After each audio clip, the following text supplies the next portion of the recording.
दुनिया भर में कोरोना वायरस के मरीजों की संख्या तेजी से बढ़ रही है। कई देशों के वैज्ञानिक कोरोना वायरस का वैक्सीन बनाने के लिए दिन रात काम कर रहे हैं। इस बीच रूस से अच्छी खबर सामने आई है। रूस की कोरोना वायरस वैक्सीन स्पुतनिक 5 आम नागरिकों के लिए जारी कर दिया गया है। रूस में कोरोना वैक्सीन स्पुतनिक 5 बनाने वाली सरकारी कंपनी RDIF ने भारतीय कंपनी डॉक्टर रेड्डी के साथ 10 करोड़ वैक्सीन डोज तैयार करने के लिए करार साइन भी किया है। RDIF के CEO ने एक बयान में बताया कि ट्रायल सफल रहा तो ये टीका नवंबर तक भारत में उपलब्ध हो जाएगा।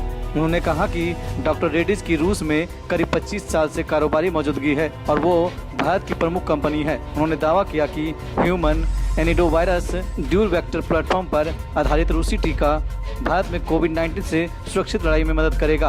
उन्होंने कहा कि human adenovirus dual vector platform का करीब रूस में पिछले एक दशक में करीब 250 क्लिनिकल ट्रायल किया गया और इसका कोई भी संभावित नेगेटिव नतीजा नहीं देखा गया। रूस ने पिछले महीने अपना वैक्सीन बन जाने की घोषणा की थी।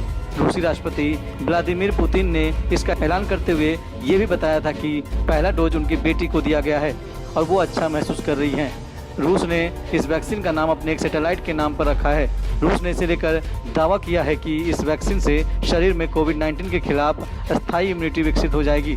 वहीं महीने की शुरुआत में लैंसेट में एक रिसर्च छपी थी जिसमें कहा गया था कि ये वैक्सीन मरीजों पर शुरुआती टेस्ट में सुरक्षित पाई गई हैं और उनमें बिना किसी रिएक्शन या उल्टा असर दिखे एंटीबॉडीज विकसित हो गई थी। हालांकि रूस ने पिछले महीने इस टीके को मंजूरी दी थी, जिसके बाद दुनिया भर खासकर पश्चिम देशों में इसे लेकर सवाल किया गया था। Press the bell icon on the YouTube app and never miss another update.